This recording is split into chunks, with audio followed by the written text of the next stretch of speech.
மாத்திரம் என்னை விட்டு நீங்க கூடுமானால் நீங்கும்படி செய்யும். பிடிக்க வந்துட்டாங்க, இந்த மரணம் என்னை விட்டு நீங்க கூடுமானால் நீங்கும்படி செய்யும். ஆகிலும் என் சித்தத்தின்படி அல்ல, உம்முடைய சித்தத்தின்படி ஆக கடவுது. நான் உத்தரவு ஒன்றும் போடலை, உன் சித்தத்தின்படி ஆகட்டும், ஆனாலும் என்னைய காப்பாத்திரு கடவுளே அப்படின்னு சொல்லிட்டு கர்த்தர்கிட்ட இதுல தப்பிக்கிறதுக்கு இவ்வளவு பெரிய வேலை அழுது முகங்குப்புற செஞ்சிருக்காருங்க. அதுக்கப்புறமேலு மார்க் 14:36 இதை பார்க்கலாம்.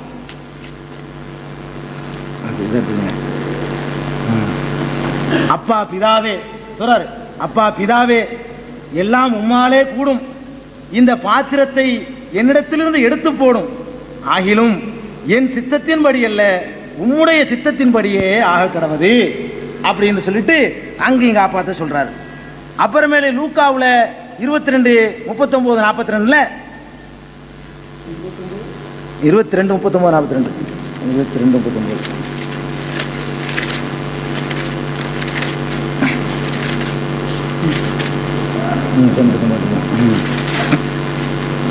சரி. பின்பு அவர் புறப்பட்டு வழக்கத்தின்படியே ஒலிவமலைக்கு போனார். அவருடைய சீசரும் அவரோடு கூட போனார்கள். அவ்விடத்தில் சேர்ந்த பொழுது அவர் அவர்களை நோக்கி, நீங்கள் சோதனை கூட உட்படாதபடிக்கு ஜெபம் பண்ணுங்கள் என்று சொல்லி, அவங்களே நீங்கள் எனக்காக வாசிங்கிறார், ஜெபம் பண்ணுங்கள் என்று சொல்லி அவர்களை விட்டு கல்லறி தூரம் அப்புறம் போய் முழங்கால் படியிட்டு, பிதாவே உமக்கு சித்தமானால் இந்த பாத்திரம் என்னை விட்டு நீங்கும்படி செய்யும். ஆயினும் என்னுடைய சித்தத்தின்படி அல்ல, உம்முடைய சித்தத்தின்படியே ஆக கடவது என்று ஜெபம் பண்ணினார். அப்ப இதெல்லாம் என்ன தெரியுது? அவர் இந்த சாவுல இருந்து தப்பிக்கிறதுக்கு உள்ள எல்லா முயற்சியும் பண்ணி இருக்கிறாருங்கிறது விளங்குது. அது போக கடைசியில சிலுவையில் அறையப்படலை நம்ம சொல்லுவோம், அது தனி டாபிக்ல வரும். அறையப்பட்டார்னு வச்சுக்கிட்டா பலியாயிட்டார்ல, பலியாகும் என்ன செய்யணும்? சந்தோஷமா சிரிச்சுக்கிட்டு போயிருக்கணும். அவர் கேட்கிறார், கடவுளே கர்த்தரே ஏன் என்னை கைவிட்டீங்கிறார். மத்தேயு 27:46 மார்க் 15:34 இதை நீங்க பார்க்கலாம். என்ன சொல்றாரு? 9ஆம் மணி நேரத்தில் இயேசு ஏலி ஏலி லாமா சபக்தானி என்று மிகுந்த சப்தமிட்டு கூப்பிட்டார். அதற்கு என் தேவனே என் தேவனே ஏன் என்னை கைவிட்டீர் என்று அர்த்தமாம். என்ன சொல்லியிருக்காரு? சிலுவையில் அறையும்போது சொல்றாரு, என் தேவனே ஏன் என்னை கை விட்டுட்டீங்க, இதுதான் பலியாவடான்னு கேட்கிறேன். தேவனே தேவனே அழகான வாய்ப்பை தந்தீரே அப்படின்னு சொல்ல வேண்டிய இடத்துல தேவனே தேவனே ஏன் என்னை கைவிட்டீர். அப்ப அவர் இறந்து இருந்தாலும் கூட சிலுவையில விரும்பி அவர் பலியாக ஆசைப்படவே இல்லைங்க. நல்லா தெரியுது, தெளிவா தெரியுது. எப்படியாச்சும் தப்பிக்க பார்த்திருக்கிறாரு, அதுக்குள்ள முஸ்தீப் செஞ்சிருக்காரு, முந்திய காப்பாற்ற சொல்லி இருக்கிறாரு. மாட்டிக்கிட்ட பிறகு நல்லா காப்பாத்துன்னு சொல்ற மாதிரி ஏன் என்னை கைவிட்டுட்டீர்னு கேட்கிறாரு. தேவனே என் தேவனே என் தேவனே ஏன் என்னை கைவிட்டீர்னு கேட்கிறாரு. இதே வாசகம், இதே கருத்து மார்க் 15:34 இருக்கிறது. இதே தான் இருக்கு, அதனால நான் படிக்கல. 9ஆம் மணி நேரத்திலே இயேசு கொஞ்சம் மூலச்சொல்லு மட்டும் கொஞ்சம் வித்தியாசம். ஏலி ஏலின்னு இல்லாம வேற மூலச்சொல், எலோயி எலோயி லாமா சபக்தானி என்று மிகுந்த சப்தமிட்டு கூப்பிட்டார். அதற்கு என் தேவனே ஏன் என்னை கைவிட்டீர் என்று அர்த்தமாம். கருத்து ஒண்ணுதான் தமிழ்ல. அப்ப என்ன வழங்குது? அப்ப மாட்டிக்கிட்டவனை காப்பாத்துறதுக்கு செஞ்சிருக்காரு. இதை போய் பழின்னு யாராவது சொல்லுவோமா? உலகத்துல யாராவது இப்படி சொல்ற பழி ஆயிட்டா தியாகம் ஆயிட்டான்னு சொல்லுவோமா? முடிஞ்ச அளவுக்கு எல்லா முஸ்லீமும் எடுக்கப்பட்டிருக்கு. சாதாரண நான் என்ன முஸ்லீம் எடுப்பணும், நீங்க என்ன முஸ்லீம் எடுப்பீங்களோ இந்த முஸ்தீபு பூராவுமே என்ன செஞ்சிருச்சு? ஒன்று ஆயுதம் சேர்த்துக்குருவோம், ஓடி பார்ப்போம், ஒளிஞ்சு பார்ப்போம், காட்டி கொடுக்குற ஆள் மேலே கோவம் வரும், அதுக்கு மேலே கடவுள்கிட்ட பாரத்தை போடுவோம், எனக்கான இது வாட்சிங்க 4 பேர்த்த சொல்லுவோம். சாதாரண ஒரு மனுஷனுக்கு கஷ்டம் ஏற்பட்டால் என்னென்னலாம் நடக்குமோ அது பூராங்க நடந்திருக்குது. என்ன இதை போய் என்ன பழின்னு இது எப்படி நம்புறது? என்ன பழி? இதான் பழியா? பழின்னு சொல்றதா இருந்தா ஒரு ஆளை சொல்லலாம். யாரை சொல்லலாம்? உண்மையிலேயே பலியாயிருக்கார் யோவான் ஸ்நானன். இந்த இயேசுவுக்கும் ஞான ஸ்நானம் கொடுத்தார குரு, அவர் போனதுன்னா பலின்னு சொல்லலாம். பலியாகக்கூடிய முறையில பலியாயிருக்காரு. பலின்னு சொன்னா சிலுவையில் அரைஞ்சி ஆட்ட பலி கொடுத்தா சிலுவையில் அரைஞ்சா பலி கொடுப்பாங்க. பலிங்கிறதுக்கு ஒரு முறை கழுத்தை வெட்டி தான் பலி கொடுக்கணுங்க. அந்த மாதிரி ஒரு பலியாகல, கழுத்து வெட்டப்பட்டு பலியாயிருக்காரு. ஒரு லட்சியத்திற்காக பலியாயிருக்கிறாரு. புலம்பாம இருந்திருக்கிறார் பலியாகக்கூடிய நேரத்தில். யாரு? இவருக்கு ஞான ஸ்நானம் கொடுத்து இவர்கிட்ட பாவ அறிக்கை பெற்றிருக்கிறாரு. பலியாவதில் இவரை விட முந்தியும் இருக்கிறார். யாரு? யோவான் ஸ்நானன். ஒரு ஆள் சுமக்கணும்னு சொன்னா அது யோவான் சுமந்துட்டார். இது எங்க இருக்கு? யோவான். அதெல்லாம் நான் சொல்றேன். மார்க்கு 6, 17, 18 வெறும் நான் வாசிட்டே போயிடுறேன் கருத்துக்களை சொல்றதுனால டைம் முடிஞ்சு சொல்ல முடியாமல் போயிடக்கூடாது. மார்க் 6, 17, 18 மார்க் 6, 14 நான் எடுத்துக்கிறேன். நான் இருக்கு நீங்கள் இருக்கு 6, 17, 18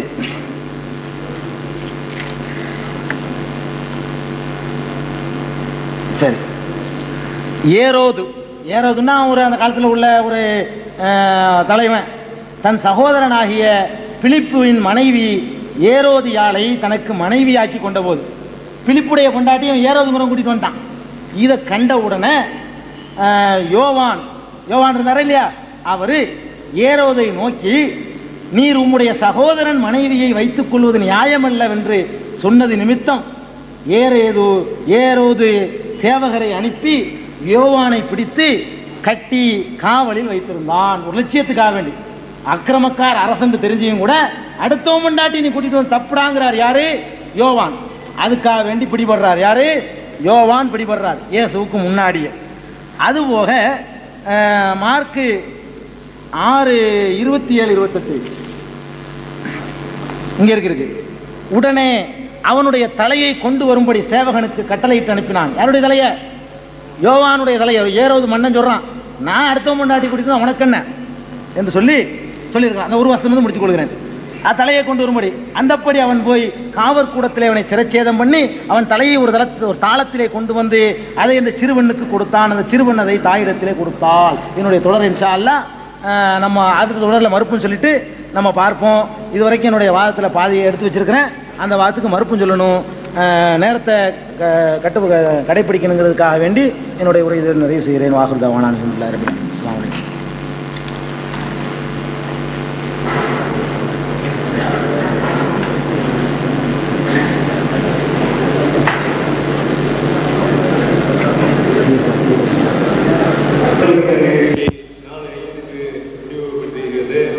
அடுத்த கட்ட நிகழ்ச்சியாக ஒரு 30 நிமிடங்கள் உங்களுக்கு ஓய்வாக அளிக்கப்படுகிறது. சரியாக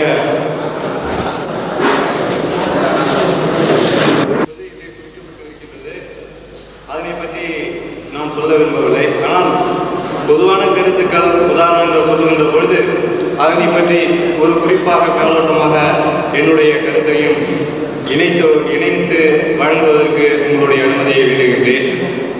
வேறு ஒன்றும் இல்லை. ஐயா ஜெயினுல் அவர்கள் சொன்னார்கள், அதாவது விபச்சாரத்தை நாடுகின்ற விரும்புகின்ற மனிதனோ மார்க்கமோ இந்த உலகத்தில் யாருமே இருக்க முடியாது, மார்க்கமே இருக்க முடியாது என்று சொன்னார்கள். நான் இதனை மட்டும் இந்த காலகட்டத்திலே மறுக்கின்றேன். மனிதன் இருக்கின்றான், மனிதன் மட்டுமல்ல ஒரு மார்க்கமே இருக்கிறது. அதாவது விபச்சாரத்தை நாடுகின்ற ஒரு மார்க்கமே இருக்கிறது. அர்த்தமுள்ள இந்து மதம் என்ற பெயராலே பல வால்யூம்களை தொகுதிகளை அள்ளி வீசிய கண்ணதாசன், மதிப்புக்குரிய மறைந்த கண்ணதாசன் அவர்கள் விபச்சாரத்தை அவசியம் என்று வலியுறுத்தி இருக்கின்றார். நான் இதனை ஒரு நகைச்சுவைக்காகவோ வேறு ஒரு ரசனைக்குரிய ஒன்றாகவோ நான் இதனை குறிப்பிடவில்லை. நீங்கள் அந்த அர்த்தமுள்ள இந்து மதத்தை வாங்கி வாசித்தீர்களேயானால் அதனை அப்படி குறிப்பிட்டிருப்பது உங்களுக்கு தெரியும். எப்படி ஒரு நகரத்திற்கு சாக்கடை அவசியமோ அதனை போலவே ஒரு நாட்டிற்கு விபச்சாரம் அவசியம் என்று எழுதியிருக்கின்றார். அதனை நாம் ஏற்றுக்கொள்ள தயாராக இல்லை. ஆனால் எந்த ஒரு மனிதனும் இல்லை, ஒரு மார்க்கமும் இல்லை என்று ஐயா சொன்னார்கள் அல்லவா, ஜெயினுல் அவர்கள் குறிப்பிட்டார்கள் அல்லவா, அதனை மறுக்க வேண்டியது என்னுடைய கடமை என்று கருதி நான் இதனை சொல்கிறேன். எப்படி ஒரு சாக்கடை இல்லை என்றால், ஒரு நகரத்திற்கு சாக்கடை இல்லை என்று சொன்னால் அந்த நகரமே முழுவிடும். அதனை போல ஒரு விபச்சாரி இல்லை என்றால் அந்த நாட்டில் உள்ள பெண்கள் அத்தனை பேரும் பத்தினி பெண்களாக இருக்க மாட்டார்கள் என்ற கருத்தின் அடிப்படையிலே அதில் எழுதியிருக்கின்றார்கள். ஆகையாலே அப்படிப்பட்ட மாற்றமும் இருக்கத்தான் செய்கிறது என்பதனை இங்கு கூறிக்கொண்டு அடுத்த நிகழ்ச்சியாக ஐயா ஜெபமணி அவர்கள் நித்திய ஜீவனை அடைகின்ற வழியை பற்றி உரையினை தொடர்கின்றார்கள். காலம் 4:40. தேவனுடைய நாம் மயப்படுவதாக. பிஸ்மில்லாஹ் ரஹ்மானிர் ரஹீம். லா இலாஹ இல்லல்லாஹ் ஈசா ரசூலுல்லாஹ். உடைய நாமத்தில் மத்தியில் பேசுகிறேன். இங்கே அமைந்திருக்கிற அத்தனை பேரும் ஆண்டவருடைய தொழுகை தலங்களாக இருக்கிறோம் என்கிற ஒரு உணர்வோடு நீங்கள் இருக்கவும், நான் பேசவும் அது கடவுள் சுத்தமாகவும் இருக்கிறது. நான் ஒன்றையும் குர்ஆனில் இருந்து மாத்திரம் பேச முடியாது நான் ஆணையிடப்பட்டிருக்கிறேன். ஆகவே எனக்கு முந்தி நண்பர் பேசிய விதத்தில் எந்த ஒன்றையும் குர்ஆனிலிருந்து தவறாக நான் பேசுவதில்லை. எனக்கு இதை குறித்து பேசுவதற்கு எனக்கு உண்டு. அதே வசனங்களை இன்னும் இப்படியான ஒரு கூட்டத்தில் முழு வேதத்தை கொண்டு உங்கள் ஒவ்வொருவரையும் ஆண்டவருக்கு அடிமையாகும்படி அதே வசனங்களை கொண்டு நான் பேச என்னால் முடியும், பேசுவேன். அது ஆண்டவன் அல்லாஹ் நமக்கு அருள்வான். அதாவது இந்த கருத்தரங்கை இத்துடன் முடிந்து போய்விடவில்லை. இது ஒரு முகவுரை மாத்திரம். இன்னும் பல கருத்தரங்குகள் நடக்கப் போகிறது. 2 மார்க்கங்களும் ஒன்றாக இணையப் போகிறது. அரசியல் ரீதியாக, நம்முடைய நாட்டு ரீதியாக நாம் இருவரும் ஒன்றுபட போகிறோம். ஐயா சொன்ன விதமாக அந்த தாழ்த்தப்பட்ட சமூகங்கள் அனைத்தும் நம்மோடு ஒன்று கூடி அந்த நித்திய ஜீவிதத்திற்குள் வரப்போகிறது. ஒரு இனம் மாத்திரம் தேவன் குறித்தபடி அந்த ஆக்கினை தீர்ப்புகளே போகப் போகிறார்கள். அவர்களை பின்பற்றுகிற மாம்சிகமான காரியங்களை வேதத்தில் இருந்து கண்டுபிடித்து பேசுகிறவர்கள் அந்த அக்னிக்குள்ளே பிரவேசிக்கப் போகிறார்கள் என்ற இணையத்தோடு உங்கள் மத்தியில் பேசுகிறேன். நீங்கள் இதற்கு முன் சிரித்திருந்தாலும் சரி, அதை சந்தோஷமாக எடுத்திருந்தாலும் சரி, நீங்கள் வென்று கொண்டதாக நினைத்து கொண்டாலும் சரி, அதை பற்றி எனக்கு அக்கறை இல்லை. நான் ஒரு வார்த்தையும் குர்ஆனில் இருந்து தவறாக உபயோகிக்க மாட்டேன். முகமது மீது இந்திய தினத்தில் ஒரு வார்த்தையும் நான் அனாச்சாரமான வார்த்தைகளை உபயோகிக்க மாட்டேன். தீயவர்கள் தீய விதத்தில் வேதத்தில் அர்த்தம் கொள்கிறார்கள். உண்மை பக்தன், ஆத்மீகத்தை அறிந்தவன், ஆத்மீக தெளிவடைந்தவன் ஆத்மீகத்தையே பேசுவான். மனிதன் எப்படி உண்டாக்கப்பட்டானோ அந்த ஆவியால் ஏவப்பட்டு அப்படியாகவே பேசுவான். இது குர்ஆன் கூறுகிற சத்தியம். அது சந்தர்ப்பம் சமயம் வரும்போது அந்த வசனங்களால் விளக்குவேன். ஒருவேளை சந்தர்ப்பம் சமயம் அப்படி வாய்க்காவிட்டால் இன்னும் ஒரு கருத்தரங்கை பேச வேண்டிய ஏற்படும். அன்று நான் பேசுவேன். என்னுடைய அருமை தம்பி சொன்னார், நீங்கள் 4 மணி நேரத்தில் பேசுவதாக சொன்னீர்கள். ஒருபோது மூடாத ஐயா, நான் நாத்திகன் தான். என்னுடைய கருத்தை சொல்வதற்கு 40 மணி நேரம் ஆகிறது. சத்தியத்தை சொல்வதற்கு எத்தனை மணி நேரம் வேணும் ஐயா? உண்மைதான். 4 மணி நேரத்தில் ஆண்டவனுடைய சத்தியத்தை சொல்லி உங்களில் ஆத்மாவை உங்களுடைய இருதயத்தை நான் திருப்ப முடியாது. நீங்கள் எந்த விதத்தில் சிரித்தீர்களோ அந்த விதத்தில் கண்ணீர் விடும்படியாக ஒரு நேரம் வரும்.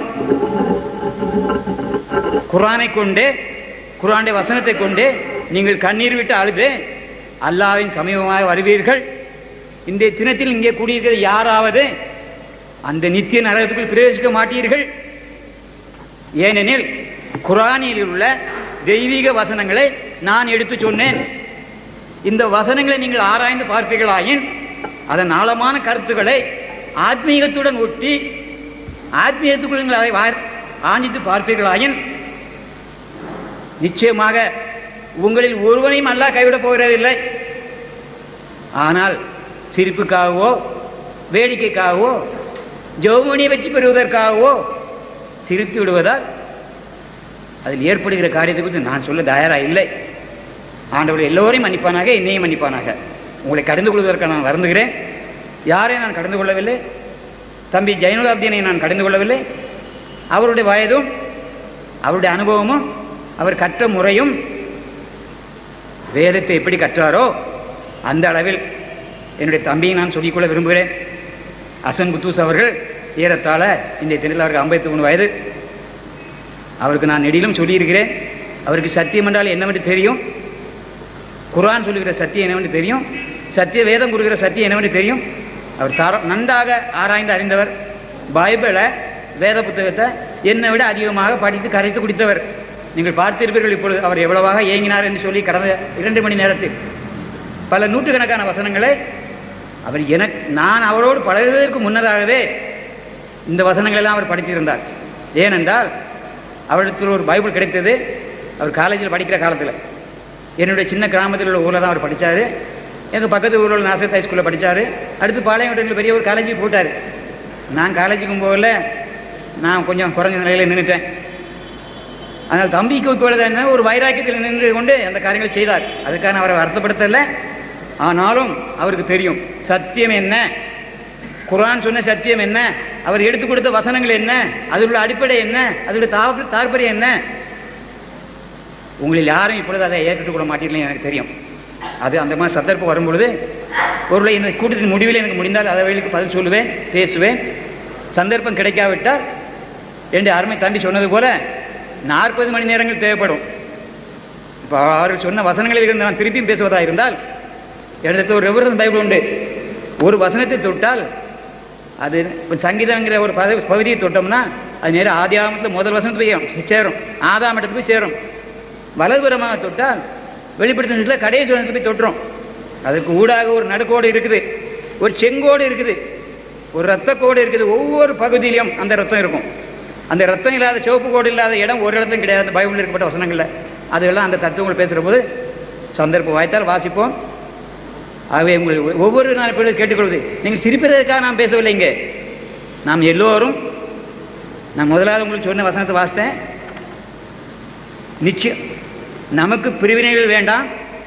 அப்பொழுது நம் அனைவரையும் மறுமையில் இறைவன் ஒன்று சேர்ப்பான். இந்த ஆவிக்குரிய ஆத்மீக தத்துவத்திற்குள் நீங்கள் உங்களை ஒடுக்கிக் கொண்டு இங்கே தொழுகை தலம் இருக்கிறது என்பதை நீங்கள் எண்ணிக்கொள்ள வேண்டும். நாம் விக்கிரவனைகளைப் போல அங்கே இங்கே அதை இதை நம்ம தொழுதுகொள்ள அல்ல.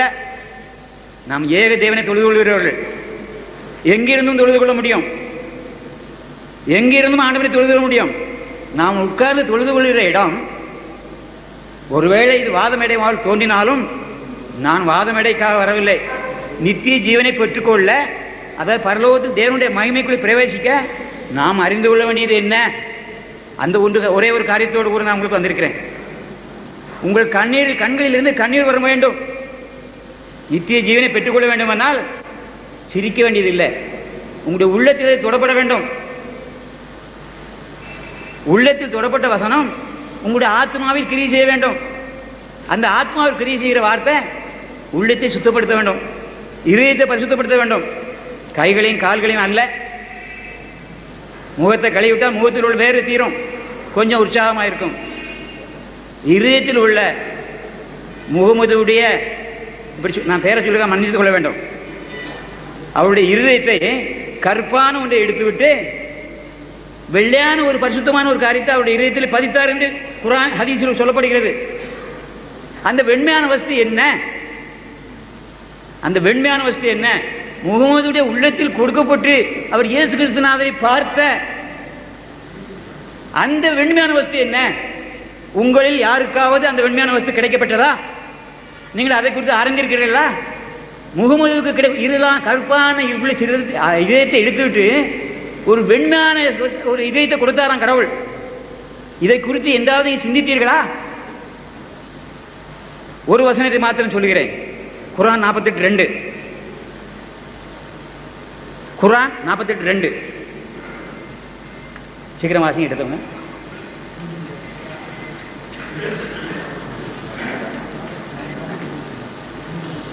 எல்லாரும் தயவுசெய்து அமைதியாக இருக்க வேண்டும். இது தொழுகை தலம். நீங்கள் தொழுகை தலத்தில் கிறிஸ்தவர்களை விட மிகவும் மிகவும் மிகவும் வைராக்கியமும் சட்ட திட்டங்களுக்கு அடங்கி ஒடுங்கி வாழ்கிறவர்கள். முஸ்லிம் அன்பர்களை நான் அதற்காக மாத்திரம்தான் விரும்புகிறேன். ஒரு ஒழுங்கு பிரார்த்தித்திருக்கிறேன். என் தம்பி என்னை கொண்டு வந்து அங்கே உள்ள ஒரு தொழுகை தலத்தில் என்னை ஆராதிக்க முடியாது விட்டார். நானும் ஆராதித்தேன். முகமது சொல்லவில்லை கிறிஸ்தவர்களுக்கு உங்களுடைய ஆகாரம் ஆகுமானதை சொன்னார், கிறிஸ்தவருடைய ஆகாரம் உங்களுக்கு ஆகுமான சொன்னார். உங்களுடைய தொழுகை தலத்தில் அவர்கள் வர முடியும் என்று சொல்லியிருக்கிறார். அந்த வயது வசனத்தை நான் என் தம்பியிடம் சொல்லி, என் தம்பி சொல்லி அசன் குத்து சொல்லுகிறேன். இங்கே இருக்கிறார்ல கருத்த சட்டை போட்டு, அவர் பேர் அசன் குத்து, என்னுடைய சொந்த ஊருக்காரர். நாங்கள் எல்லாரும் பங்காளிங்க. அவர் முஸ்லீமாக போயிட்டார், நான் கிறிஸ்தவனாக போயிட்டேன், அவ்வளோதான் வித்தியாசம். அவர் ஒரு வேதத்தை ஏற்றுக்கொண்டு, நான் ஒரு வேதத்தை ஏற்றுக்கொண்டேன். அதனால நாம் யாரும் இது ஒரு தொழுகை ஸ்தலம் நினைச்சுக்கிட்டு உண்மையிலேயே தொழுகைக்கு வந்திருக்கிறதாக நீங்கள் இப்போ கடன் பண்ணிக்கிட்டே வரணும். அப்படி இல்லைன்னா நம்ம இந்த இடத்துல பேசுகிறதில்ல ஒரு அர்த்தமும் இல்லை. நமக்கு பின்னால் ஒரு பெரிய குரூப் இருக்கான்னு ஐயா சொன்னார். அந்த குரூப் நம்மளை கொல்ல தான் போகுது, நம்மளெல்லாம் அழிச்சுட்டு தான் போகிறாங்க. நம்ம இணைந்து, அதாவது பூமிக்குரிய விதத்தில் இணைந்து, கடவுளுக்குரிய விதத்தில் இணைந்து நம்ம ஒன்றுபட்டு இறைவனிடம் போக வேண்டும். அந்த ஒரு எண்ணத்தோடு நீங்கள் இப்பொழுது இங்கிருந்து வேண்டும் இந்த நான் பேசுகிற விஷயத்தை கேட்டுக்கொள்ள வேண்டும் என்று உங்களை எல்லோரும் தாழ்மையாக கேட்டுக்கொள்கிறேன். யாரும் புகைக்கவோ வீண் வார்த்தைகளை பேசவோ வேண்டாம்.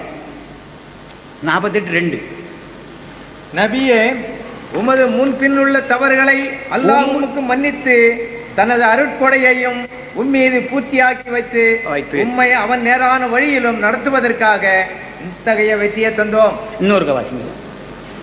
நபியே, உமது முன்பின் உள்ள நபியே, உம்முடைய முன் பின் உள்ள தவறுகளை அல்லாஹ் உமக்கு மன்னித்து தனது அருட்கொடையையும் உம்மீது பூர்த்தியாக்கி வைத்து உம்மை அவன் நேரான வழியிலும் அவனுடைய நேரான வழியில் பேசுங்க நடத்துவதற்காக வெற்றி தந்தோம். அந்த பாவ மன்னிப்பின் வெற்றியை உனக்கு கொடுத்தோம். எந்த பாவ மன்னிப்பு? முன்வினை பின்வினை. எனக்கு சட்டம் போட்டிருக்காங்க ஐயா, மற்ற கோட்பாடுகளிலிருந்து எதையும் கொண்டு வரக்கூடாது. ஐயாவுக்கு தெரியும், குரல்ல சொல்லிட்டு தான் வளவளன்னு அடிப்பார். இப்போ நான் எடுத்து கொடுத்துட்டா குரல் வசனத்தை மற்ற மார்க்கங்களில் உள்ள, அதாவது மற்ற நம்முடைய பல பண்பாடில் உள்ள தமிழ் முனிவர்களுடைய சத்தியத்தை எடுத்து கொடுத்து விட்டால் இப்போ ஐயாவே அடிப்பார், இந்த தம்பி அடிப்பார். இவருக்கு வேதத்திலும் குரானிலும் ஒருவேளை தெரியாமல் இருக்கலாம், அவருக்கு தெரியும். நம்முடைய தமிழ் புலவர்கள் ஆதி முதல் நாம் எல்லாரும் யாரு? தேவனுடைய மக்கள், திருவிடத்தில் வாழ்ந்தவர்கள், திராவிட நாடு என்று சொல்லப்படுகிற இந்த நாடு முழுவதும் ஒரு நாள் இன்றும் கூட திருவிடத்தில் இருக்கிறது. அதாவது பரிசுத்த பூமியில் நாம் இருந்து கொண்டிருக்கிறோம். இந்த பாண்டிய நாடு, இந்த தலம் என்னுடைய முன்னோர்களோடு ஆளப்பட்ட காலத்தில் பரிசுத்த நாடாக இருந்தது. நான் சில கதைகளை சொல்லிப்பேன், எனக்கு நேரம் கடந்து போனாக்கா நான் அந்த கதைகளை விட்டுறேன், கதை சொல்லலை. இந்த பாண்டிய நாடு ஐயா சொன்ன சமூகத்தாரால இங்கே இருக்கப்பட்ட குளத்துக்குள் நம்மளெல்லாம் அவங்களெல்லாம் ஒடுங்கி இருந்து குளத்தை சுற்றி மிலிட்டரி வச்சுட்டு இந்த பாண்டி ராஜ்யத்தை அழிச்சு போட்டானுங்க. அன்று முழுவதும் நம்மளை கிறிஸ்தவர்களாக தான் இருந்தோம், முஸ்லீம்களாக தான் இருந்தோம். வேற ஒரு மதத்தில் நாம இருக்கல, வேற ஒரு மதத்துக்கு சட்டமே இல்லை. யூத வேதத்தை கடைபிடித்து நீங்க இங்கே இருக்கிற முஸ்லீம்களும், இங்கே இருக்கிற கிறிஸ்தவர்களும், இங்கே இருக்கிற மற்ற மதத்தார்களும் யூத வேதத்தை கடைபிடித்து தேவன் ஒருவர் என்று சொல்லிக்கொண்டு அவருடைய நாமத்தை மாத்திரம் புகழ்ந்து போட்டிக் கொண்டு இருந்தோம். இந்த அக்கிரமக்காரர்கள் வந்து அவங்களுடைய சுய தேவைக்காக இந்த நாட்டை கொள்ளையடிக்க வைத்து நம்மளை எல்லோரையும் அடிமையாக்கி போட்டார்கள். அந்த அடிமைத்தனத்திலிருந்து முதலாவது நாம் மீளணும். இரண்டாவது ஆத்மீக துறையில் அடிமைத்தனத்தை மீளணும். இங்க சொல்லப்பட்டது 48:2 முகமது ஐயாருக்கு முன்வினை நீக்கப்பட்டது, பின்வினை நீக்கப்பட்டது. அதற்காக அவர் அறிக்கை செய்தார். இதை யாரும் மறக்க முடியாது. ஹதீஸ்ல சொல்லுது, எனக்கு ஹதீஸோட நம்பர் ஞாபகம் இல்லை, அதனால மன்னிச்சுக்கிடுங்க. அவர் முகமதுடைய உள்ளத்தில் இருந்த கருப்பான ஒரு வஸ்துவை எடுத்து போட்டு அவருடைய உள்ளத்தில் இறைவன் பரிசுத்தமான, அதாவது வெண்மையான ஒரு வஸ்து வைத்து அவருடைய இதயத்தை மூடினார் அப்படின்னு சொல்லப்பட்டிருக்கு. அதாவது சுண்ணாம்பு அடிக்க கீழே அவரு இப்ப நண்பர்கள் பேசிக் கொண்டிருக்கும் போது ஒண்ணு வெள்ளையாக்கணும் தான் கல்லறையில் என்ன செய்வாங்க? சுண்ணாம்பு அடிப்பாங்க. அந்த சுண்ணாம்பு அடிக்கிற கிரியை சொன்னாங்க. நான் சொல்லுறேன், அவருடைய உள்புறத்தில் சுண்ணாம்பு அடிக்கிறது வெளியே, கல்லறைக்கு வெளியே. நான் இப்போ செத்து போனால் எனக்கு வெளியே என் பிள்ளைகள் கல்லறைக்கு வெளியே அடிப்பாங்க, 4 பேருக்கு சோத்தை போடுவாங்க. இது அல்ல, முகமதுடைய இதயத்தில் கொடுக்கப்பட்ட அங்கே இருந்த இருளான கருப்பான விஷயத்தை எடுத்து போட்டு அங்கே ஒரு வெண்மையான வஸ்து இறைவன் கொடுத்தார் என்று ஹதீஸ் சொல்லப்பட்டிருக்கிறது என்று நண்பர் ஜைனுல் ஆப்தீன் அவருக்கு தெரியும். எனக்கு வசனத்தை சொல்ல முடியாது, அவருக்கு தெரியும். என் தம்பி ஹசனுக்கு தெரியும். அவர் உள்ளத்திலிருந்து கருப்பான ஒன்றை எடுத்து போட்டு அதில் வெண்மையான ஒன்று வச்சிட்டார். அதாவது வெள்ளையடிக்கவில்லைங்க. தேவன் கடவுள் அல்லாஹ் தம்முடைய பரிசுத்தத்தை கொண்டு அவரில் உள்ள கருமையான இடத்தை எடுத்துவிட்டு அதற்குள் வெண்மையான ஒன்றை வைக்க பண்ணினார். அதுதான் அந்த ஆத்மா. ஆத்மாவில் வெண்மை வைக்கப்பட்ட போது அவருடைய பின்வினை, நான் காலையில் சொன்னேன் சிலந்தி பூச்சியை, அந்த சிலந்தி பூச்சியை கொல்ல பிறகு அது என்ன செய்யலை, கிரியை செய்யவில்லை. அதுவரையிலும் அந்த சிலந்தி பூச்சியினுடைய உடலில் இருந்து வெளிப்படும் அந்த நூலாம்பாசியானது வீட்டு முன்னால் கூடி கட்டி அங்கே கூடு கட்டி கொண்டே இருந்தது. இந்த வெண்மையான வஸ்து அவருக்கு வைக்கப்பட்ட பிறகு அவர் பாவம் செய்யவில்லை. அதாவது முஸ்லீம் மக்கள் மத்தியில் அவர் இருந்த காலத்தில் நான் எந்த தவறையும் செய்திருப்பார்கள் என்று நான் ஏற்றுக்கொள்ள மாட்டேன். அவருக்கு பின்னானவர்கள் நாட்டின் ராஜ்ய பாரம்பரியம் பண்றதற்காக ஒருவேளை இந்திய தேர்தலில் நீங்கள் சிரிக்கும்படியாக சொல்லப்பட்ட காரியங்களை அவர்கள் ஓமித்திருக்க கூடும். கிறிஸ்தவர்களும் உண்மையிலா இல்லாமல் இருந்திருப்பார்கள். மனிதன் சில காலம்தான் கடவுளை நோக்கி வருவான், கொஞ்சம் வாழ்வு வந்தோடனே மாறிடுவான். அடிக்கடியாக பிசாசானவன் சாத்தானவன் அவனை அடிக்கடியாக அவனை அதாவது சொல்லப்பட்டிருக்கிறது 7ஆம் அதிகாரத்தில் 7:17 வருஷங்கய்யா, குர்ஆன் 7:17.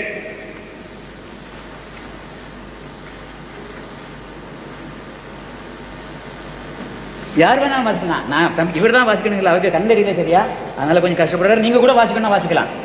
அவன் இப்லீஸாகிய அவன் இறந்தோரை எழுப்பும் நாள் வரையிலும் நீ எனக்கு அவகாசம் அழி என்று கேட்டான். தொடர்ந்து வாசிங்க. இறைவன் நிச்சயமாக நீ அவ்வாறு அவகாசம் அளிக்கப்பட்டது யாருக்காக இருக்கின்றாய். போதும். இப்ப என்ன சொல்லப்பட்டிருக்குது? மரித்தோரை எழுப்பு. உங்களை எல்லாருக்கும் விசுவாசம் உண்டு, மரித்தோரை எழுப்பு நாள் ஒன்று உண்டு, கியாமத் நாள் ஒன்று உண்டு. கியாமத் நாள் வரையிலும், மரித்தோர்கள் எழுப்பப்படுகிற நாள் வரையிலும், அந்த நாள் வரையில் என்ன இங்கே விட்டுரு, நான் உன் ஜனங்கள் மத்தியில் அக்கிரமம் பண்ணுவேன், அவர்களை முன்னும் போக விட மாட்டேன், பின்னும் போக விட மாட்டேன், வலதுபுறமும் சாய விட மாட்டேன், இடதுபுறமும் சாய மாட்டேன், அவர்கள் நடுவில் உட்கார்ந்து கொள்வேன். நடு எது? மனிதனுடைய நடு எது? மனிதனுடைய நடு எது? இந்த இருதயம். இந்த இருதயத்துக்குள்ளே ஆண்டவன் நம்ம சிறிய தெரியும் சொன்னோம்னா என் மனசு சரியில்லைன்னு தான் சொல்லுவோம். என் தலை சரியில்லைன்னு ஒரு தூரம் சொல்றது இல்லை. என் மனசுக்கு சரியில்லையா, எங்க கை வைக்கிறோம்? ஆத்மா இங்கே தான் இருக்கு. ஆத்மா இங்கே தான் இருக்கு. நமக்கு ஆண்டவன் கொடுத்த ஆத்மா அந்த இருதயத்தில் தான் இருக்குது. இருதயம் திருக்குள்ளது. மனிதனுடைய இருதயம் திருக்குள்ளது. இது பாவத்தை உண்டாக்கும், பாவத்தை செய்யும். பரிசுத்தமாக உண்டாக்கப்பட்ட மனிதன் ஆதாமால் வழிகெடுக்கப்பட்டு அவனுடைய இருதயம் இருளடைந்தது. முகமதுடைய இருதயம் இருளடைந்தது. 48:2 சொல்லுது. இல்லை, ஆனால் அவர் முன்னுள்ள பாவத்துக்கு அறிக்கை செய்ய வேண்டிய அவசியமே இல்லை. 48:2 முன் வினைக்காக அவர் அறிக்கை செய்தார். ஏன்? அவருக்குள்ள இருந்தது, அவர் ஒத்துக்கொண்டார். மனிதன் தான் பாவி என்பதை முதலாவது ஒத்துக்கொள்ள வேண்டும். மற்றவங்க எப்படி போகட்டும், முஸ்லீம் என்று சொல்கிறவரும் கிறிஸ்தவன் என்று சொல்கிறவரும் முதலாவது தான் செய்தது பாவம், தனக்குள் பாவம் உண்டு. இன்றைக்கு தம்பிமார், எனக்கு தம்பிமார் சொல்கிற மனுஷனுங்க, பெரிய சகோதரர்கள் எல்லாம் அதை குறித்து பேசுனாங்க. இப்போ ஒரு 2 மணி நேரத்தில் பேசுனாங்க. இவைகள்லாம் என்ன? ஆத்மீகத்துக்கு அடுத்த அந்த பூச்சி உண்டாக்குகிற வலைகளை சொன்னார்கள். இயேசு கிறிஸ்து மீது சில குற்றச்சாட்டுகளை அவர் ஒரு பாவி என்று சொன்னார்கள். யார் சொன்னது? குர்ஆன் இருந்து நான் அதற்குரிய காலம் வரும்போது உங்களுக்கு விளக்குகிறேன். என்ன சொன்னாரு? அந்த முகமது யூதர்களை வெறுப்பதற்கு காரணம் என்ன? இயேசு கிறிஸ்துவை அவர் பார்த்தார். உள்ளத்தில் அவருக்கு தெரியும், அவர் ஒரு பரிசுத்த மகானே அவருக்கு தெரியும். அவர் இறைவனுடைய வாக்கால், இறைவனுடைய அருளால், இறைவனுடைய வார்த்தையால் உண்டாக்கப்பட்டவரே முகமதுக்கு தெரிந்தது. அவரை ஏற்றுக்கொண்டிருந்தார். இந்த யூத ஜாதி அது ஒரு மிருக ஜாதி. அப்படி சொல்லும்போது உங்களுக்கு சந்தோஷமா இருக்கும். ஆனால் அவனை தான் கடவுள் தன்னுடைய ஜனன்னு சொல்றாரு. அந்த மிருக ஜாதி நாம சொல்ற ஜாதியை. ஏன்னா நாம திருவிடத்தில் இருக்கிறோம், பரிசுத்த பூமி திராவிட நாட்டில் இருக்கிறோம். ஐயா பெருமைப்பட்டுக்கிட போறாரு அரசியல் கட்டத்தில் போயிட்டு. திருவிடம் என்றால் பரிசுத்த தலம். இந்த தமிழ்நாட்டில் நாம இருக்கிறோம். இந்து தேசம் முதல் எத்தியோப்பியா தேசம் வரையான 127 நாடுகளிலும் இந்த வேதம் யூதர்களால் பரப்பப்பட்டது. கிமு 520 ஆதாரத்தோட எஸ்தருங்கிற அதிகாரத்தில் இருக்குது. அந்த சப்ஜெக்ட் வரும்போது நான் பேசுகிறேன். இப்போ நான் எனக்கு பேசுகிறதுக்கு அங்கே இடம் இல்லை, பைபிளை திறக்கிறதுக்கு எனக்கு உரிமை இல்லை. அதனால் இதை நிறுத்திக்கிற இப்படியே. இப்போ நான் வந்த இடத்திற்கு, அப்போது நான் கடந்த இடத்துலேருந்து விட்டு போன இடத்துலேருந்து நான் இப்போ பேச போகிறேன் உங்களுக்கு. இப்போ நீங்கள் எல்லாரும் முடியுமானா ஆண்டவர் ஒரு முறை தொழுதுகிட்டு நீங்கள் செஞ்சீங்கன்னா ரொம்ப நன்மையாக இருக்கும். எங்களுக்கு அறிமுடி செய்யல, உங்கள் உள்ளத்திலே ஆண்டவன் ஒரு முறை தொழுது கொள்ளலாம். Praise the Lord. Hallelujah, hallelujah, hallelujah. ஸ்தோத்திரம் கர்த்தாவே, உம்மை துதிக்கிறோம் சுவாமி. நம்ம காலையில் பேசின இடத்துல இருந்து தொடர்ந்து கூறோம். இப்போ குரான் 12, 23, 53 2 வசனங்கள். குரான் 12ஆம் அதிகாரம் 53ஆம் வசனத்தையே முதலாவது படிக்கிறேன். அன்றி நான் பரிசுத்தமானவன் என்று என்னை நானே புகழ்ந்து கூற வரவில்லை. என்னை நானே பரிசுத்தவான் என்று புகழ்ந்து கூற வரவில்லை. இப்படி சொல்றார் யூசுப். ஏனென்றால் என் இறைவன் அருள் புரிந்தால் அன்றி, என் இறைவன் எனக்கு அருள் புரிந்தால் அன்றி, மனிதனுடைய மனம், என்னுடைய மனம் பாவம் செய்யும்படி தூண்டக்கூடியதாகவே தூண்டிக்கொண்டே இருக்கிறது.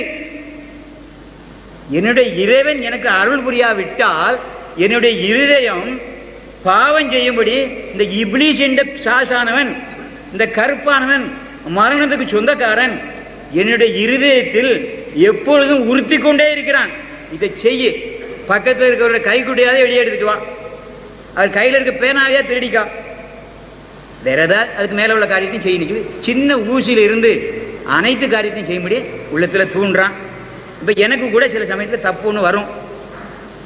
அப்போ நான் நினைப்பேன், இது செய்தால் என்னன்னு என்ன கேட்பாங்க. அப்போ நான் சொல்லுவேன், இந்த துண்டு ஒன்று போட்டிருக்கேன் ஐயா, வெள்ளையா, வெள்ளை சட்டையும் போட்டேன், வயது 63 கடந்து போச்சு. இன்றைக்கு போயிட்டு நான் போயிட்டு ஒரு சபையில் சொல்ல முடியாத காரியம், நான் ஒரு தவறை செய்ய போயிட்டேன். மனிதன் என்ன சொல்லுவான் என்னை பார்த்து? அவன் அக்கிரமம் தான் பண்ணிட்டு இருப்பான், அவன் 3 பொண்டாட்டிக்காரனா இருப்பான் அல்லது 4 பொண்டாட்டிக்காரனா இருப்பான். அவன் என்னை பார்த்து சொல்லுவான், இது உனக்கு தகுதியா? நான் எதுக்கு பயப்படுறேன்? என் பிள்ளைகளெல்லாம் கல்யாணம் பண்ணி பிள்ளை பத்தாச்சு. இப்போ நான் ஒரு தப்பு விதத்தை செய்தா என் பிள்ளைகளுக்கு என்ன வரும்? சி, இவன் அப்பனா இவன். அப்போ நான் எதுக்கு பயப்படுறேன்? என் பிள்ளைகளுக்கு ஒரு அவமானம் என்னால் வரக்கூடாது என்கிறதற்காக நான் சில தவறை செய்யறதில்லை. அப்படியே இங்கே இருக்கிற பெரியவர்களுக்கு தெரியும், நாம் ஒரு தவறை ஏன் செய்யறதுக்கு வரும், இது நமக்கு தகுதியா அப்படிங்கிற ஒரு மனச்சாட்சி நம்மளே செய்ய விடாமல் தடுக்குது. இலங்கையில் ஒரு பழமொழி சொல்லுவாங்க, தம்பிக்கு தெரியும், துப்பத் மறக்கலையா துட்டு தேக்க ரா போனோம் அப்படிம்பாங்க. அதை நான் சொன்னால் தம்பிக்கு சங்கடமாக இருக்குமோ தெரியல. அப்படி ஒரு பழமொழி சொல்லுவாங்க, துப்பத் மறக்கலையா துட்டு தேக்க ரா போனோம். அது சிங்களத்தில் சொல்கிறது. நான் அது தமிழில் சொன்னால் உங்களுக்கு கஷ்டமாக இருக்குன்னு சொல்ல மாட்டேன், தெரிஞ்சவங்க அதை புரிஞ்சுக்கிடுங்க. இப்படி ஒரு பழமொழி சொல்லுவாங்க, தம்பிக்கு சிங்களமும் தெரியும், தமிழும் தெரியும், இங்கிலீஷும் தெரியும், அதனால் அவர் புரிஞ்சுக்கிட்டா போதும் எனக்கு. இப்படியான தப்பை செய்கிறதாக சொல்லுவாங்க. ஒரு சின்ன தப்பு தான். ஆனால் இப்போ நான் போயிட்டு எங்கேயாவது கல் குடிச்சேன்னு சொன்னால், இப்போ ஐயா மாதிரி என்னைய பார்த்துட்டாங்கன்னா, இந்த படுவாவே அன்னைக்கு அங்கே வந்து பேசினா இங்கே வந்து இந்த கோட்டரை போடுறானே சொல்ல மாட்டாங்களா? இவருக்கு பயந்து நான் என்ன செய்ய மாட்டேன், இவர் இருக்கிற இடத்துல நான் செய்ய மாட்டேன். இப்படியா நீங்கள் கூடியிருக்கிற இடத்துல உங்களை என்ன அறிமுகமான மத்தியில் நான் அந்த தவிர்ப்பையும் செய்ய மாட்டேன். அதாவது என்னுடைய வயதும் என்னுடைய சுற்றுச்சூழ்நிலையும் நான் இருக்கிற ஒரு ஸ்டாண்டர்டும் அதை செய்யாமல் என்னை தடுக்குது. இது இயற்கையில் இது நமக்குள்ள உள்ள சில சட்டத்திட்டம். என் மகனுக்கு பயந்து, என் மனைவிக்கு பயந்து, இந்த தம்பிக்கு பயந்து, இந்த ஐயாவுக்கு பயந்து, பின்னால் இருக்கிற ஒரு பெரிய ஐயா இருக்கிறாங்க, அவங்க ஒரு தெய்வீக மனுஷன், அப்படியான ஒருவருக்கு பயந்து அவருக்கு நான் என்னுடைய உள்ளம் முழுவதும் அவருடைய இதயத்தில் தோணும், அவர் அப்படியான ஒரு பரிசுத்தத்தை கண்டவர், நான் தப்பிதமாக நடந்தால் என்னுடைய ஜீவியம் முழுவதும் அவருக்கு மனதிலே புரியும், அவர் என்னை கண்டிப்பார், மண்டையில் குற்றம் கூட செய்வார்னா அதை ஏற்றுக்கிடுவேன். அப்படியான தப்புகள் நான் செய்கிறதுக்கு இருக்கிறேன். ஆனால் செய்கிறதுக்கு ஏன் செய்ய மாட்டேன்னு சொன்னால், இந்த சுற்றுச்சூழ்நிலை என்னையா அப்படி செய்ய விடாமல் தடுக்குது. இப்படி கதைகள் ராமாயணத்தில் உண்டு, பகவத்கீதையில் உண்டு, மகாபாரதத்தில் உண்டு. அதை நமக்கு தேவையில்லை, அது பேசக்கூடாதுன்னு சட்டம். அப்படி சொல்ல போனால் நிறையா காரியங்கள் வரும்.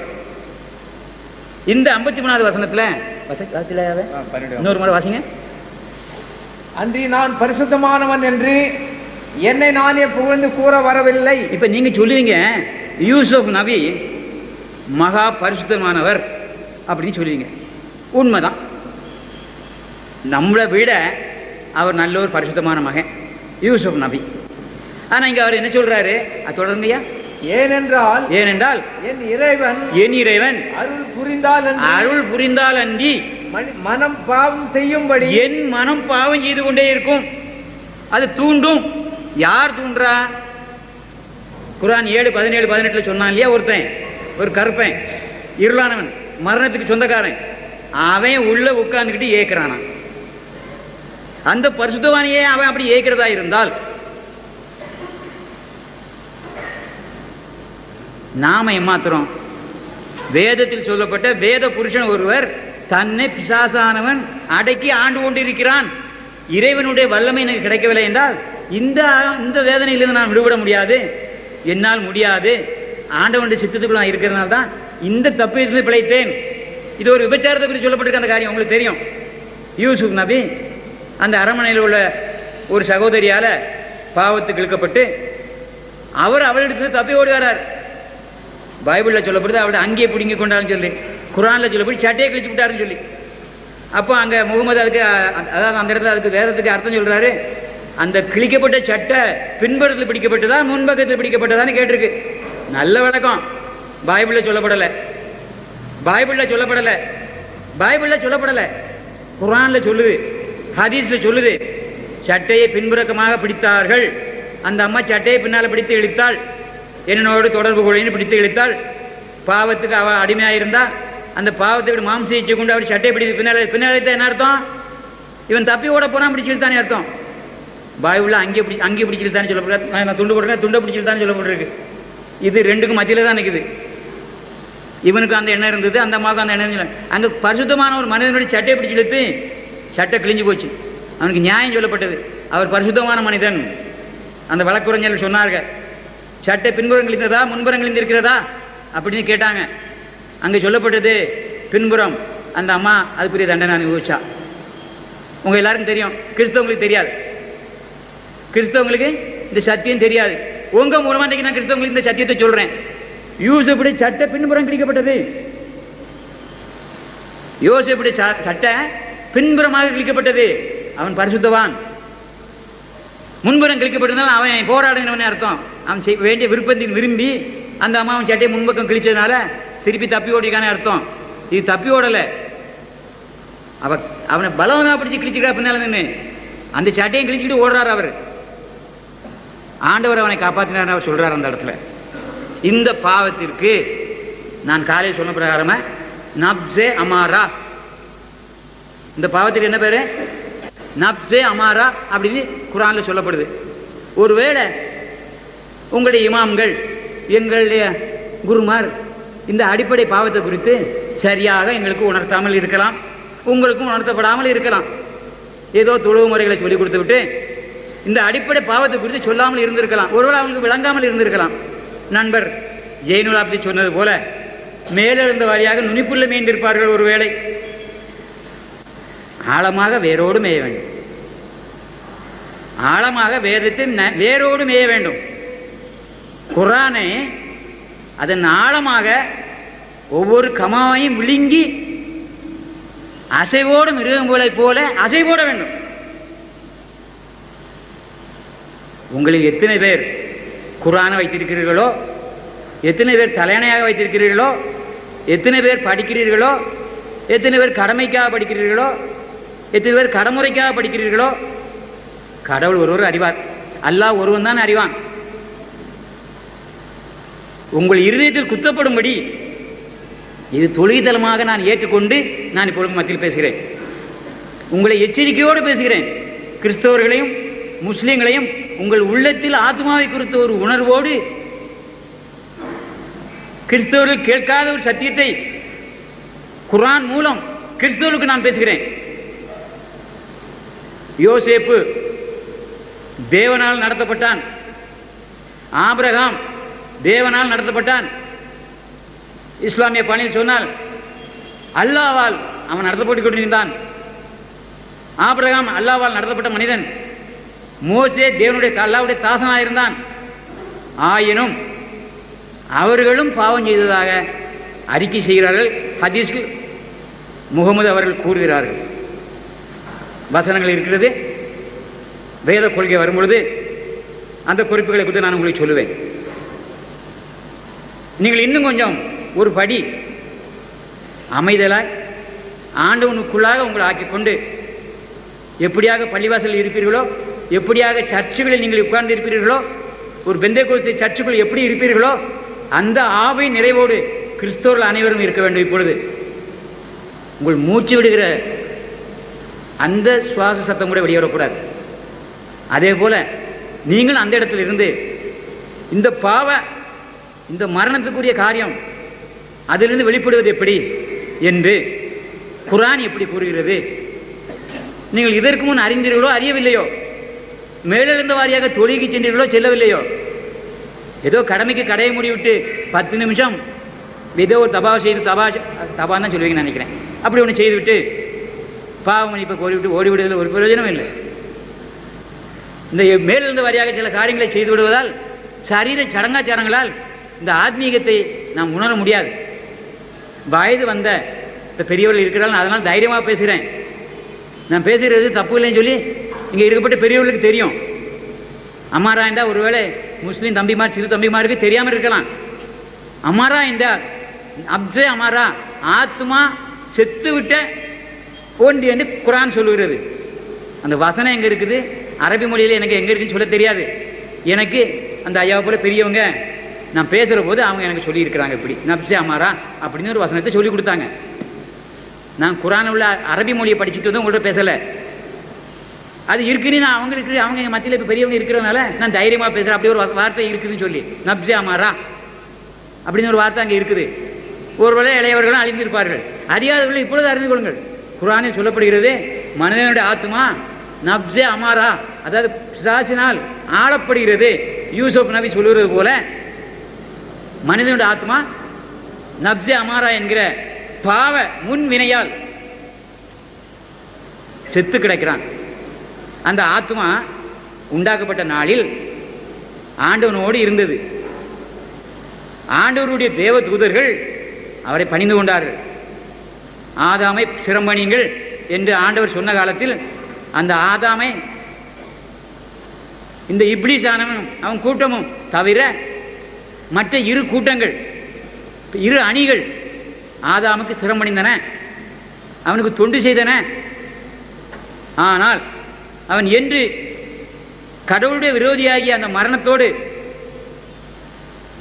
அந்த இருளானவனோடு இணைந்து கொண்டானோ, அவனுடைய பேச்சை நம்பினானோ, ஆண்டவன் ஒரே ஒரு கட்டளையை கொடுத்தார். இந்த மரத்தின் கனியை பூசியாதே, மற்ற எல்லா விருட்சத்தின் கனியை பூசித்துக்குள் சொன்னார். ஆடு மாடி யானை குதிரையை சாப்பிட சொல்லி அங்கே சொல்லலை.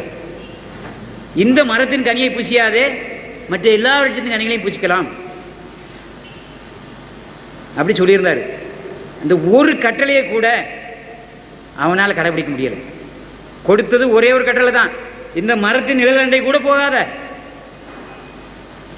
இந்த மரத்தின் நிழலண்டை போகாத அப்படின்னு சொன்னார். அந்த ஒரு கட்டளை கடைபிடிக்க முடியல. தம்பி அவர்கள் சில கட்டளைகள் சொன்னாங்க, அது 10 கற்பனை கொடுக்கப்பட்டதை பின்னால் மனிதன் ஒரு கட்டளையை கூட கடைபிடிக்க முடியாதவன் 10 கட்டளை எப்படி கடைபிடிக்கிறது? பிடிக்க முடியாது. யூதனில் ஒருவனும் 10 கட்டளையும் கடைபிடிக்கவில்லை. யூதர் அபிமார்களும் தங்களை போற்றி புகழுவதற்காக எதை சொன்னார்களே தவிர அந்த மடையர்களும் என்ன செய்யவில்லை. யூதர்கள், அந்த யூத மடையர்கள் கடவுளை பின்பற்றவில்லை. அந்த 10 கட்டளை கடைபிடிக்கல. மோசை பின்ன ஒருவனும் கடைபிடிக்கல. அதனால தான் தம்பி சொன்ன பிரகாரமாக ஈசாவின் மீது சில குற்றங்களை அவர்கள் சுமத்தினார்கள். அதோடு அந்த இடத்தை நான் நிறுத்திடுறேன். ஆகவே மனிதன் பாவமுள்ளவனாக இருக்கிறான். அதாவது முன்வினை அவனுக்குள்ள இருக்குது. இவன் சும்மா போயிட்டு ஒரு தப்பு செய்யலை. இந்த ஐயாவுடைய ஒன்று எடுத்துக்கணும் நான் நினைக்கிற போது நான் எடுக்கல. அதை என் கையை என்ன அறியாமல் என் மனம் ஏவுகிறது. என் தலை சொல்லலை. அதை என் மனம் இன்னும் கொஞ்சம் பெரிய திருட செய்யணும்னா இது எப்படி திருடணும் அப்படின்னு சொல்லி இந்த இருதயம், இந்த பொல்லாத திருக்குள்ள இருதயம், என் ஆத்மாவில் இருக்கப்பட்ட பிசாசின் குணம் என் தலைக்கு சொல்லுது. என் தலையில் இருக்க மூளை அதுக்கு ஐடியா கொடுக்குது. இப்படி சொன்னி செய்தியன்னா நீ சிக்க மாட்டா. இந்த ஆட்டோ சங்கர மாதிரி இப்படி திட்டமிட தப்பிடலாம் அப்படின்னு சொல்லி யார் சொல்லி கொடுத்தா? அவனுடைய இருதயம் அவனுடைய தலைக்கு சொல்லிச்சு. தலை அந்த மூளை அறிவு அவனுக்கு ஐடியா போட்டு கொடுத்தது. இருதயம் சொல்லாம ஒரு தவறு வர்றதில்லை. இருதயத்துக்கு பிசாசின் குணம் இல்லாம அது தப்பு செய்ய துணிறது இல்லை. இந்த சப்ஜெக்டுக்கு தான் குரான்ல சொல்லுது, இஸ்லாம் சொல்லுகிறது நப்சே அமாரா, இது இல்லாத ஒரு மனிதனும் இல்லை. அப்படி நமக்கு இல்லைன்னு சொல்லுவோமானால் நாம் பொய்யர் அப்படின்னு வேதம் சொல்லுது. எனக்கு பாவம் இல்லைன்னு ஒருவன் சொல்வானே ஆனால் அவன் பாவிலும் கொடிய பாவி, அவன் தான் எனக்கு பாவலைன்னு சொல்லுவான். ஏன் அப்படி சொல்லுதுன்னு சொன்னா, இந்த பாவத்தினுடைய இருளுக்கு அந்த ஆத்மாவை அறிவு கிடையாது, எல்லா வேதங்களும் சொல்லுது. இது வேத கொள்கை வரும்போது நான் அதை பற்றி பேசுகிறேன். இந்த பாவத்தை என்ன அறியாது, நம்முடைய இருதயம் நம்முடைய இருக்க ஆத்மா அறியாது. ஏன்னு சொன்னா அது செத்து போச்சு, நம்முடைய இருதயம் செத்து போச்சு. நம்முடைய இருதயத்துக்குள்ள இருக்கப்பட்ட ஆத்மா தன் செயலை இழந்துட்டுது. என்றைக்கு ஆதாம் அவனை ஆட்கொண்ட நாளிலிருந்து அவனுடைய ஆத்மா அவனுக்குள்ளே செத்து இருந்தது. முதல் மரணம் சம்பவித்தது, முதல் மரணம் ஆதாமுக்கு சம்பவித்தது. அவன் திரும்பவும் 930 வருஷம் உயிரோடு வாழ்ந்தான். எந்த சரீரத்தில்? இந்த இப்போ நாம இருக்கிற இந்த சரீரத்தில். அதுக்கு முந்தி அவன் எப்படி இருந்தான்? மேலான இடத்தில் தேவன் அவனை வைத்திருந்தார். மேலான இடத்தில். அது என்ன மேலான இடம்? நீங்களே அதை நிதானிச்சுக்கிடுங்க, உங்களுக்கு தெரியும். ஆதாம் பிறக்க போது முஸ்லீமா இருந்தான். ஆதாம் பிறக்கிற போது, உண்டாக்கப்பட்ட போது அவன் ஒரு முஸ்லீமா இருந்தான். பிறகு பொல்லாத பேய் ஆயிட்டான், பேய்க்கு அடிமையாயிட்டான். இதைத்தான் நப்சே அமாரா என்று குர்ஆன் சொல்லுது. இந்த நிலையிலிருந்து நான் விடுபடணும். இதை குறித்து நான் ரெண்டு ஒரு ஹதீஸ் 2 வசனையும் சொல்லிட்டு நான் கடந்து போறேன்.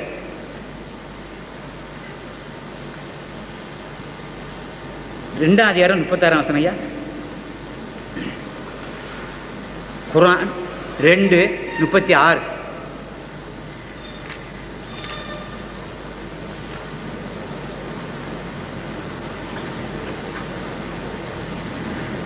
எனினும் இப்லீசாகிய சைத்தான் அவ்விருவரையும் தடுக்கப்பட்டிருந்த விருட்சத்தை அணுகி தவறி இழுக்கும்படி செய்து அதை விட்டும் அவ்விருவரும் இருந்த மேலான நிலையிலிருந்து தள்ளி போட்டான். இருந்த மேலான நிலையிலிருந்து ஆதாம் தள்ளப்பட்டான்.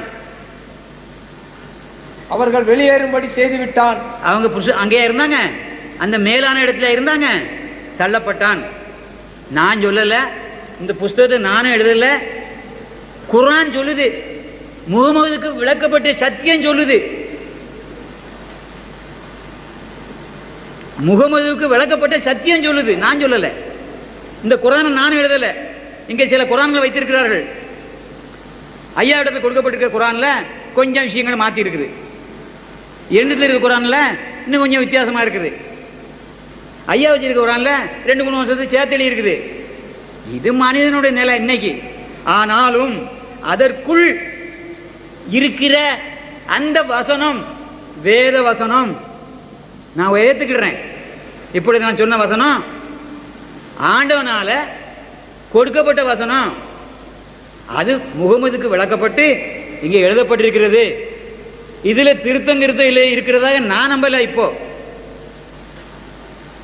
நான் நம்பல.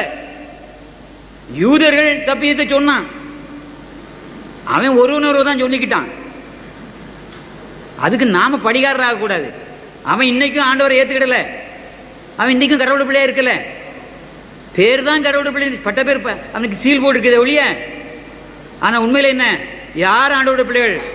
திராவிடத்து மக்கள் தான் பரிசுத்தவான்கள். இந்த மதுரை பட்டணத்தில் இருக்கிறவன் தான் பரிசுத்தவான். இவன் தான் கடவுளை அறிந்தவன். பாண்டிய மன்னர்கள் பல கோயில்கள் கட்டினாங்க. விக்கிர கோயிலை கட்டினான் இல்ல, இஸ்லாமிய தேவாலயத்தை அப்படியே கட்டி வச்சான். இஸ்லாம் தேவாலயத்தை பார்த்துட்டு வாங்க, மதுரை இருக்கிற கோயிலை பாருங்க, சென்னை பட்டணத்தில் வந்து கபாலீஸ்வரர் கோயிலை பாருங்க. ஒரு அம்சமாவது, ஒரு அகலம் நீளமாவது, ஒரு டூமாவது இஸ்லாம் ஆலயத்தை அல்லாமல் இல்லை. இங்கே பல கோயில்ல பல பேர்ல சொல்லி இருக்கிறாங்க.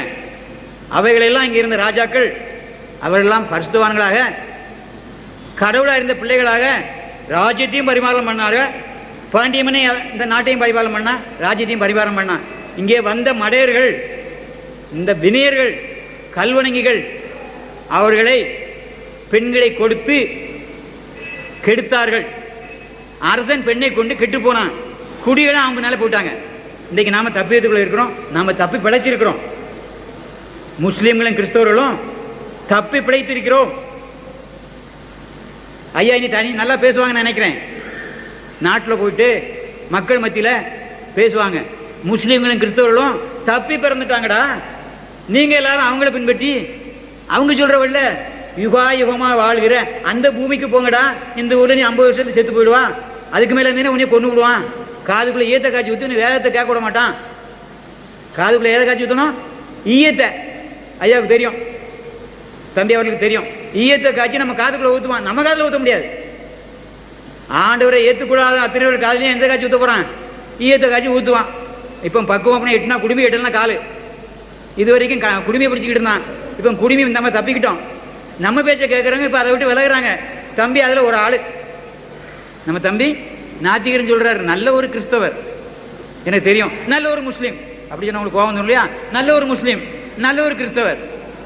ஆகவே அந்த பிடிக்குள்ள இருந்து தலையை பிடிச்சிட்டு வந்தா இப்போ காலை பிடிக்கிறதுக்கு பார்க்கானுங்க. சரி சரியா வீடு வீட அலையிறாங்க. எதுக்கு? மீண்டும் நம்மளே அந்த ஆத்மீகத்துக்குள்ள அந்த நப்ஜ அமாராக்களோடு போடுறதுக்கு நினைக்கிறாங்க. நம்ம எல்லாரும் இப்போ இருக்கிறவங்க எல்லாம் அந்த அமாராங்கிற நிலையை விட்டு கொஞ்சம் மேலே எழும்பி இருக்கிறோம். அதுக்கு என்ன பேரு? நப்ஜே லவாமா. என்ன பேரு? நப்ஜே லவாமா. உங்களை எல்லாருக்கும் தெரியும். லவாமாங்கிற வார்த்தை எல்லாருக்கும் தெரியும். ஒளியின் வாழ்வு காணுறாங்க. அதுக்கு முன்னால என்னவா இருந்தாங்க? ஹதீஸ் 178 வாசிங்க. 1178. ஹதீஸ் 1178.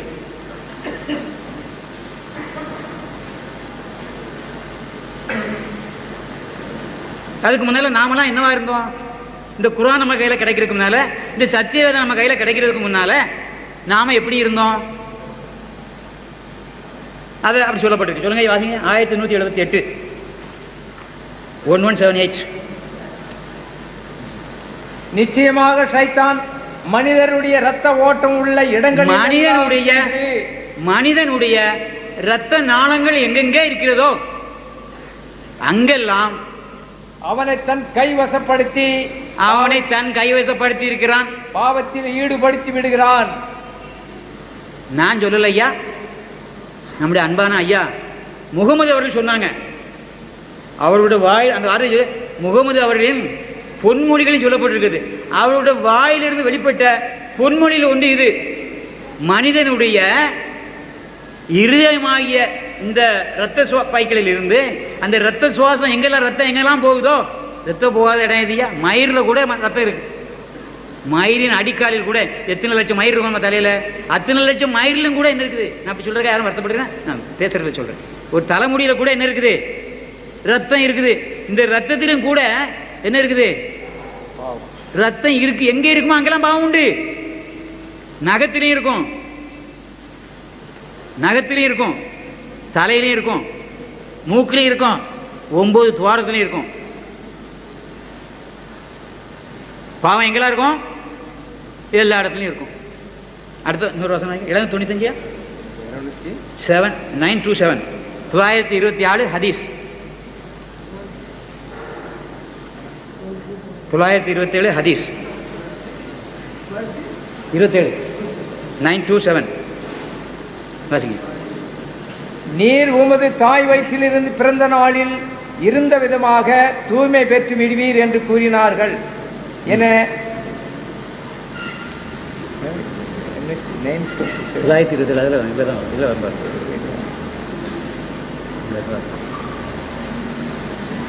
இறை நம்பிக்கை உள்ள ஓர் அடியார் உழு செய்யும் பொழுது வாய் கொப்பளிப்பாரானால் அவருடைய வாயால் ஏற்பட்ட பாவங்கள் வெளியாகிவிடும். பின்னர் அவர் மூக்கிற்குள் தண்ணீர் செலுத்தி மூக்கை சிந்துவாராயின் மூக்கால் ஏற்பட்ட பாவங்கள் நீங்கிவிடும்.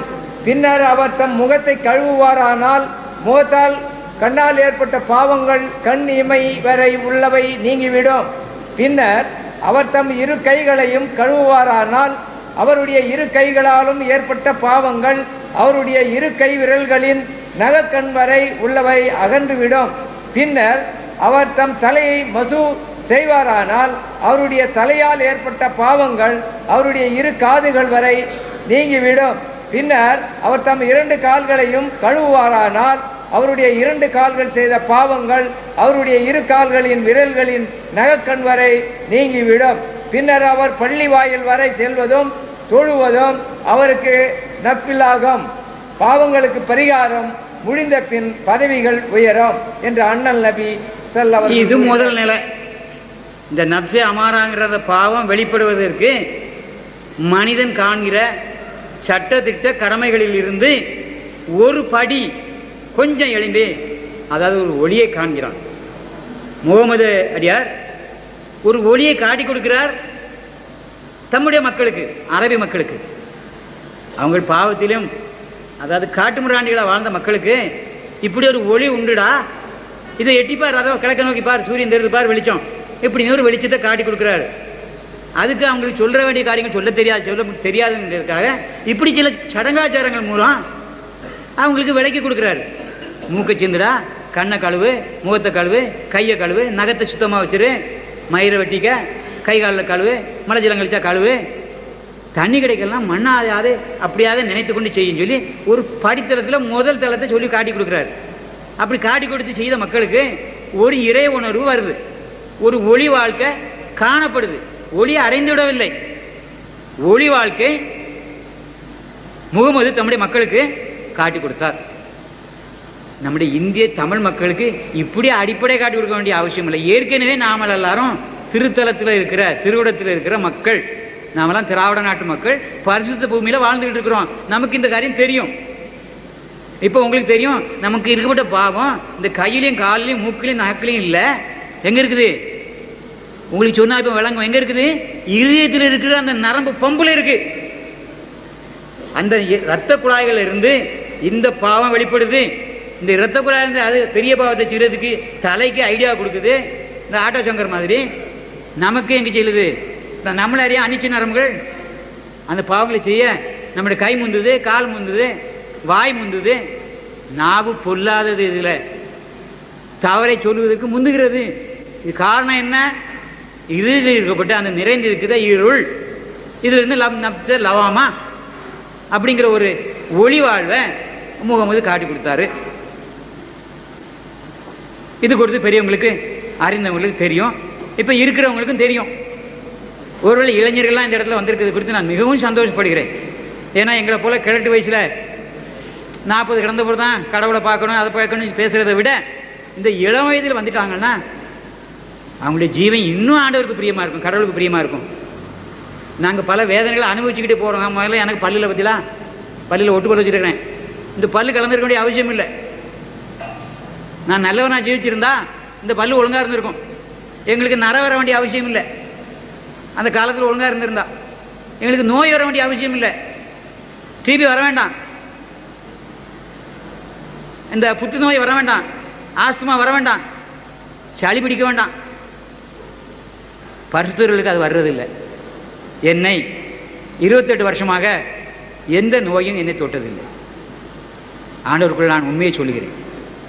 என்று ஆண்டவனை கண்டுகொண்டேனோ, என் ஆத்மாவை இந்த நப்ஜ அமாரில் மாற்றிக்கொண்டேனோ, நப்ஜ லவாமாங்கிறத நான் எந்த கண்டுகொண்டேனோ அன்று முதல் எனக்குள் இப்பொழுது 28 வருஷமாக எந்த நோயும் நான் பார்த்ததில்லை, எனக்கு வரல.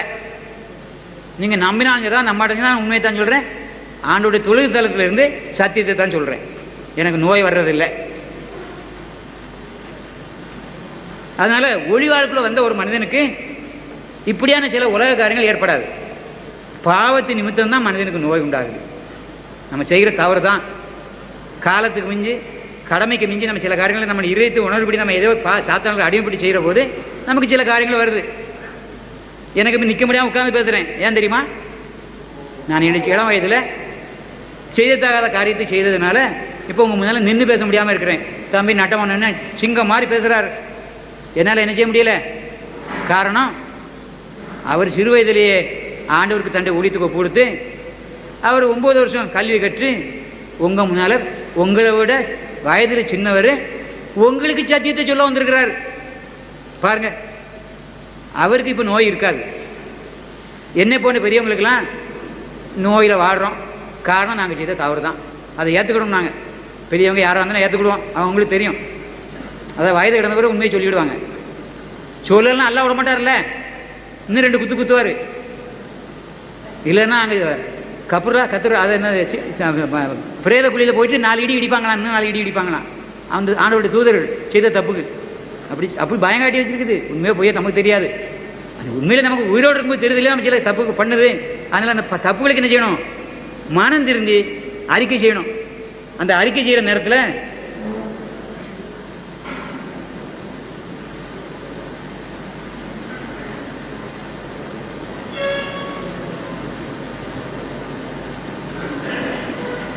இந்த ஒளிவாழ்வு வர்ற போது கொஞ்சம் தெரிகிற போது யூதர்களுக்கு சில கட்டளைகளை ஆண்டவர் கொடுக்கிறார். அவர்கள் அடிமையாக இருந்தால் மாம்சத்தின்படி சரீரத்தின்படி எகிப்திலே போய் அடிமையாக இருந்தாங்க. மோசே முனிவர் போய் அவங்கள மீட்டு கொண்டு வந்தார் பார்வோன் இடத்துல இருந்து. நீங்களும் பார்வோன் தான் சொல்லி நினைக்கிறேன், அதுக்கு வேற ஏதோ பேர் சொல்றீங்க.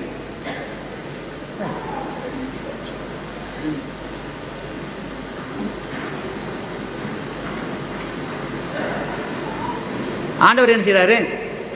இந்த ஜனங்கள் மத்தியில் இருந்து ஆதாமுடைய காலத்திலிருந்து பாவப்பட்ட செய்தவங்களெல்லாம் ஒரே கட்டளையில் நோவாவுடைய காலத்தில் அவங்க எல்லாரும்